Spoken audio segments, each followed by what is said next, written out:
अस्सलाम वालेकुम viewers, channel को सब्सक्राइब करना और बेल आइकन का बटन प्रेस करना ना भूलें। आते हैं कहानी की तरफ। सफियान सौरी रहमतुल्लाह अलैह मादरजाद वली थे। आपने सारी उम्र ज़ुहद, तकवा और दीन की खिदमत में गुजारी। आप एक दफ़ा मस्जिद में नमाज़ पढ़ रहे थे। खलीफा वक्त भी आपके साथ नमाज़ पढ़ रहा था।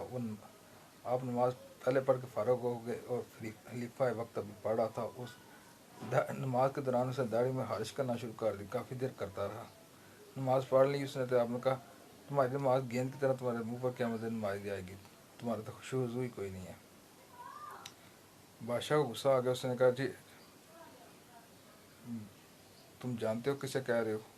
आपने कहा, मुझे ये नहीं पता तुम कौन हो। मैं ये कह रहा हूँ कि दीन का जो मसला है वो मैंने तुझे बता दिया है, तुम्हारा नमाज में तवज्जो कोई नहीं थी। बादशाह जलाल में आ जाता है। वो आपको फांसी का आर्डर दे देता है। वक़्त आ जाता है तो आपके मुर्शिद आपके पास आते हैं तो कहते हैं, सफियान से सब्र करो, अल्लाह ताला तुम्हारी मदद करेगा। आप कहते हैं, मुर्शिद मेरी एक दुआ करने की देर है, पूरा तख्त ही डूब दूँगा। मुर्शिद देख लेते हैं, कहते हैं अच्छा जी। अब कहते, या अल्लाह, ये बादशाह मुझे नजायज़ सज़ा देना चाहता है, इसको इसके जुमले का बदला मिलना चाहिए। एक लम्हे से पहले उसी लम्हे में पूरा तख्त बादशाह वज़ीर समेत जितने उसके माविन होते हैं ज़मीन में दफन हो जाते हैं। नया जो बादशाह बनता है वो सफियान सौरी का बड़ा मुक़ल्लिद होता है।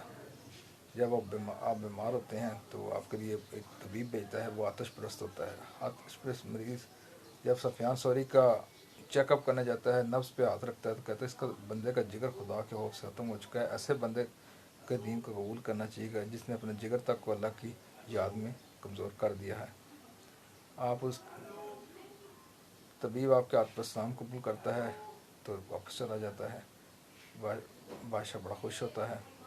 सफियान सौरी रहमतुल्लाह अलैह ने अपनी पूरी ज़िंदगी में 1000 दिनार जोड़ के रखे होते हैं और लोगों को वो कहते हैं ज़्यादा से ज़्यादा अल्लाह के राह में सदका करो, लेकिन वो 1000 खर्च नहीं करते। मरने से पहले वो खर्च करते हैं, वो खैरात कर देते हैं। लोगों ने पूछा कि आपने लोगों को कहा था कि पैसा पास नहीं होना चाहिए दरवेश के, आपके पास क्यों है? आपने कहा, तो मुझे ये विरासत में मिले थे और मैंने ये संभाल के इसलिए रखे थे कि मुझे आए तीसरे चौथे दिन शैतान तंग करता था, खाओगे कहाँ से, खाओगे कहाँ से। तो मैं कहता था मेरे पास 1000 दिनार अपने पड़े हुए हैं, लेकिन उसके बावजूद मेरा रब मुझे खिलाता था, क्योंकि वो फरमाते हैं शैतान के मक्कर से बचना इंसान के लिए बहुत ज़रूरी है, वरना वो इंसान की तबाही फेर के रख देता है।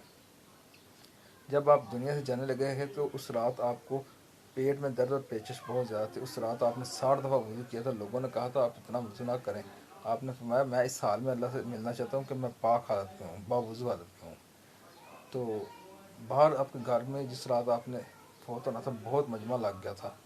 तो लोगों ने कहा था कि आपके जो मुरीद थे उन्होंने कहा, इतने बंदों को कैसे पता चल गया सफियान सौरी की आखिरी रात है? तो लोग कहते थे कि हमें ख्वाब में जगाया गया है, आप सल्लल्लाहु अलैहि वसल्लम ने बताया है कि आज सफियान सौरी की मैयत पर पहुँच जाओ। ख्वाब में बताया गया कि सफियान सौरी आज जा रहा है दुनिया से। जो बंदे अल्लाह से डोर लगा देते हैं, अल्लाह ताला उनकी तफ़ैल बड़े लोगों को फ़ायदे भी होते हैं और उनकी कब्रें अल्लाह ताला दुनिया में ज़िंदा कर देते हैं। उनकी मरने के बाद भी वो ज़िंदा होते हैं और हमेशा ऐसी ज़िंदगी गुजारें कि आपका रब आपसे राज़ी हो। अल्लाह हाफ़िज़।